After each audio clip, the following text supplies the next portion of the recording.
Hmm. Are we live? Are we not live? Says we're live.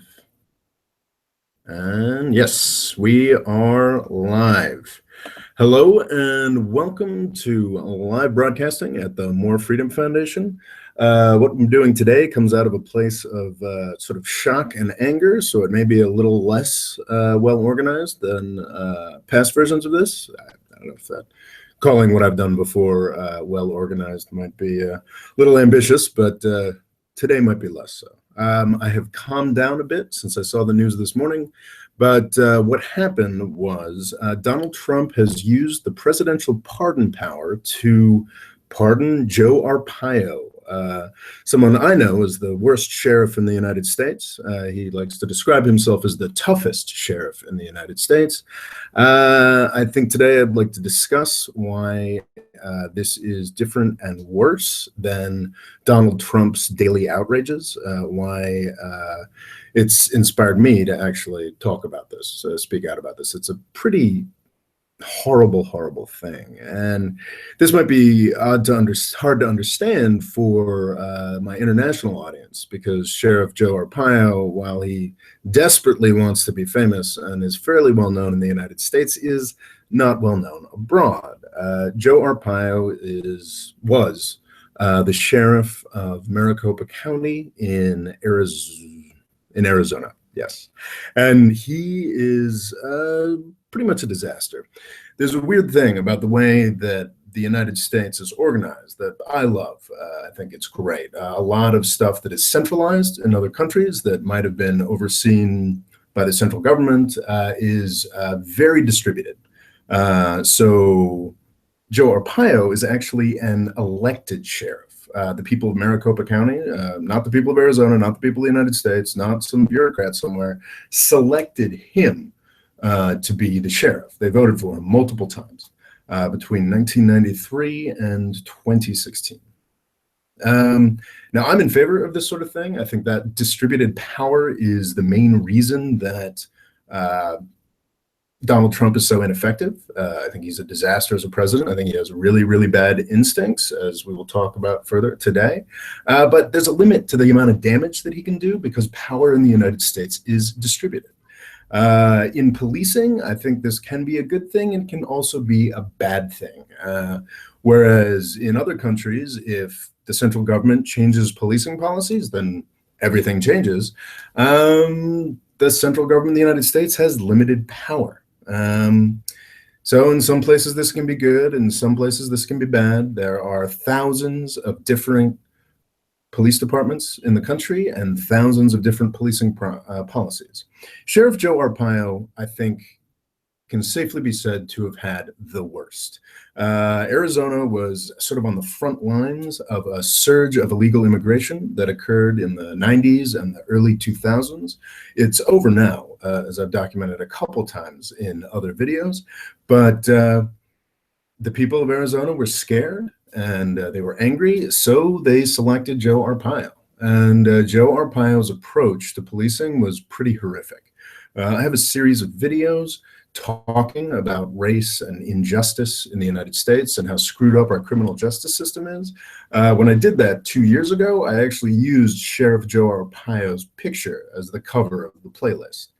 This guy is a nightmare. So he set himself up as sort of a Jim Crow sheriff, sort of a mid-20th century, early 20th century, tough as nails sheriff in the South. He loved chain gangs. He kept prisoners in unsafe and horrific, frankly, sometimes horrific conditions.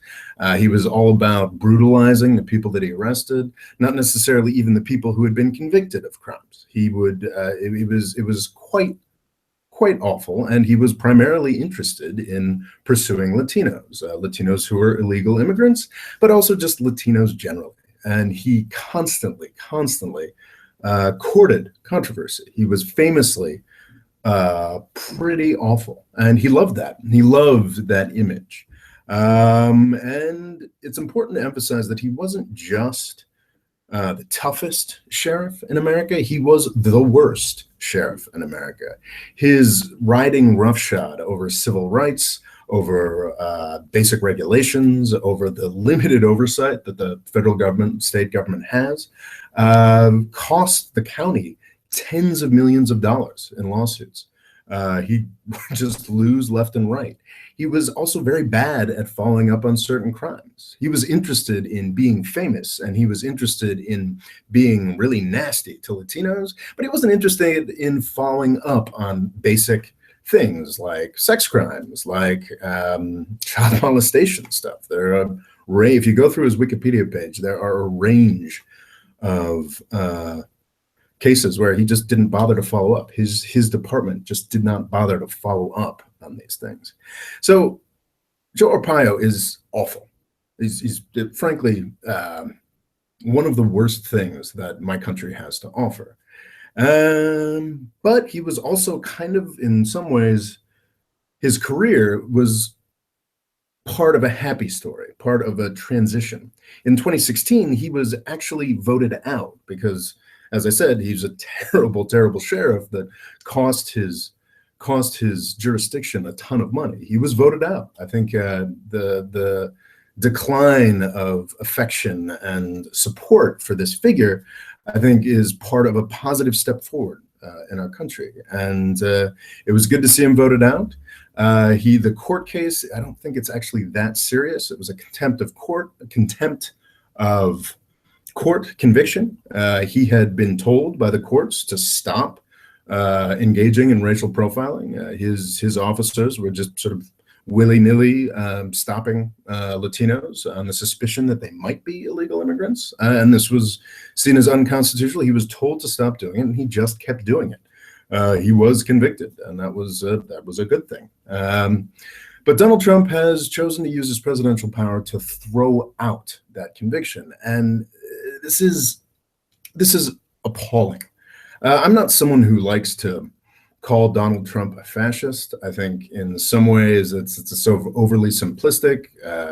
I don't like the way that we're in 2017 still rooted in like 1930s ideological categories. That doesn't make much sense to me. I also think it in some ways gives Donald Trump too much credit. I don't think he has like a real ideological conviction in that sense.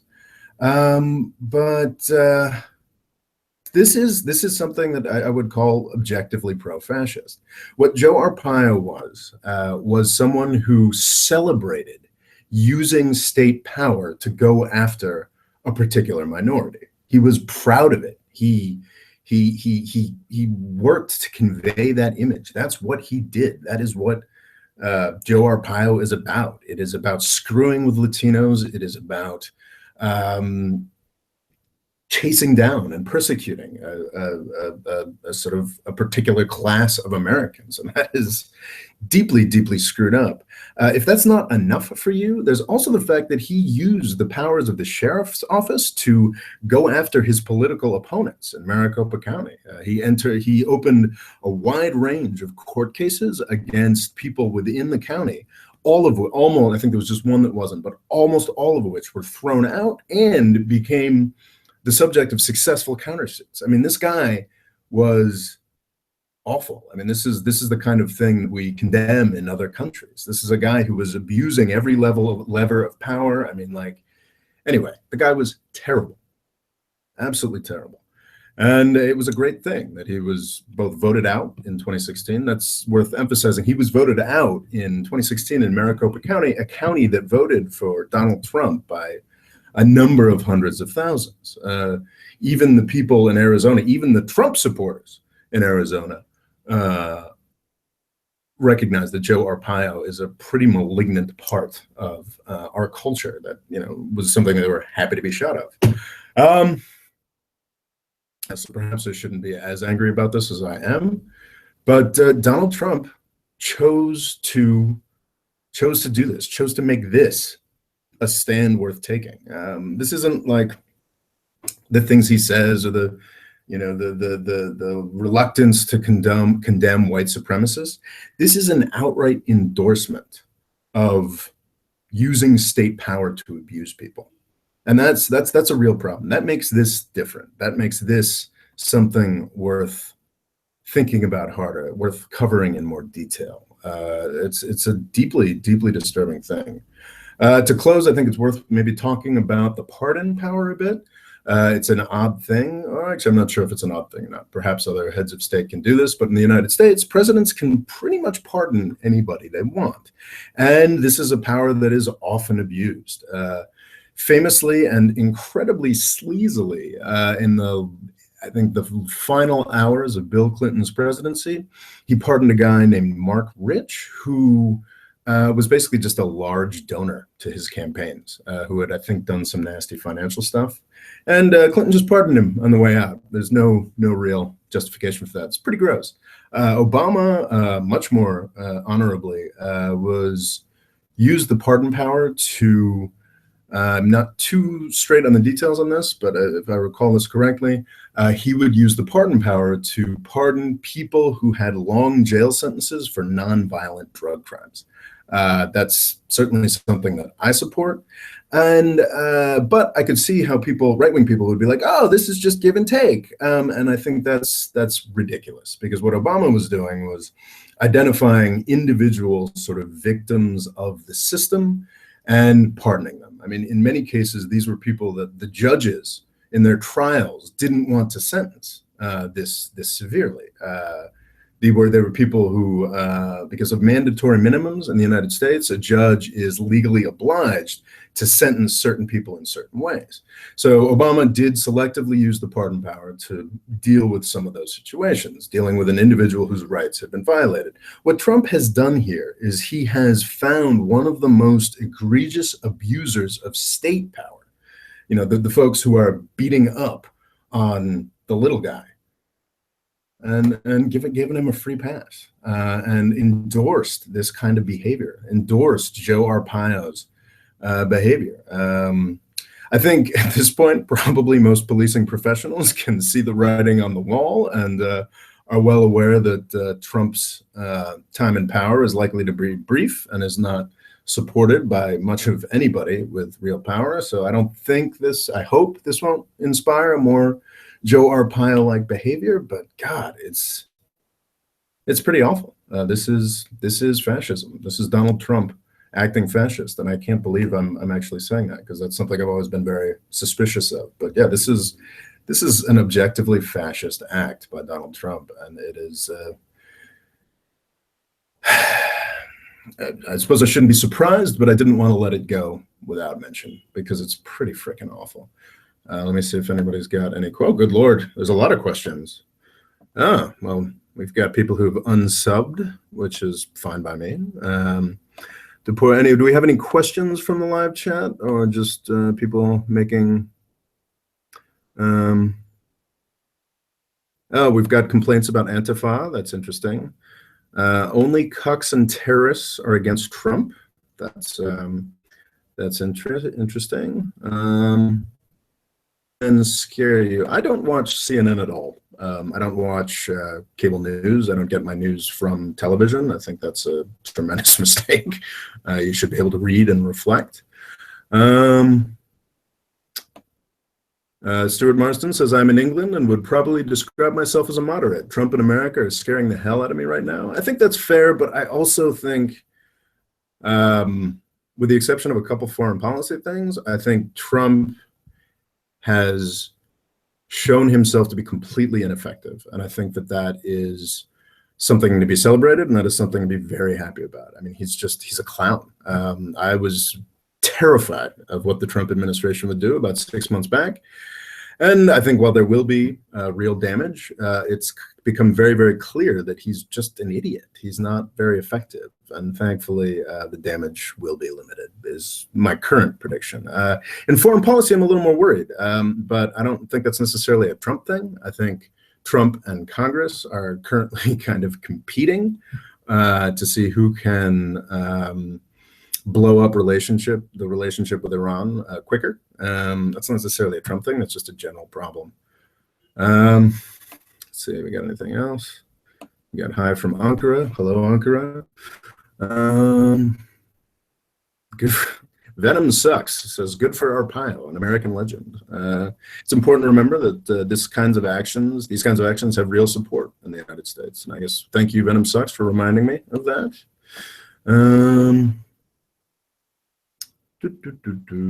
All right. Has anybody got any other questions on this topic? Anything to say other than, oh, wow, okay. Venom sucks, who says we need to arm the Kurds against the Turks. Not exactly germane to this conversation, and also a pretty bad idea. Any final questions before I close this? Zadok Pride really has it in for CNN. Trump is doing great. I'm not sure. I would love for someone in the comments to mention what it is that makes them think that Trump is doing great, what he's actually done. He's appointed a conservative judge, and also at the lower level, let's not emphasize as much, he's also appointing conservative judges at the lower level. What else has he done?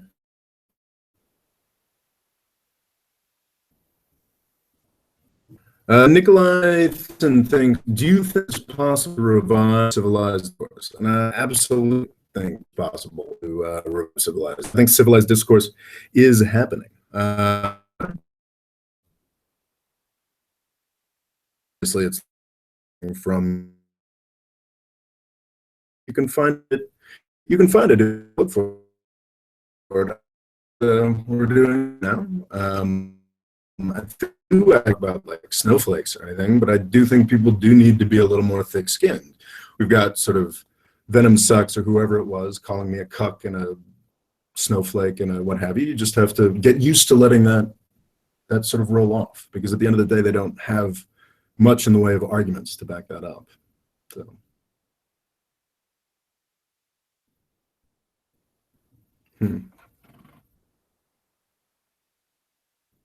What do you think about Trump supporting Israel so much and kissing their prime minister's ass? I don't know that that's really a Trump thing. I think that that's a U.S. president thing. I think Trump also, I mean, I suppose maybe perhaps that's unfair. I think Trump is more effusive in his support for Trump and for Saudi Arabia, which really bothers me.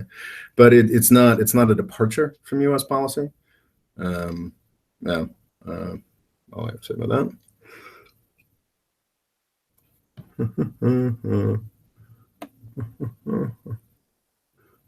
Okay, I think not seeing much in the way of new questions. I think I've said pretty much what I have to say on this topic. Thanks for watching. Please subscribe. And man, I am just not happy with Donald Trump, but I don't think many other people are either. So, all right, thanks. I will end the broadcast now.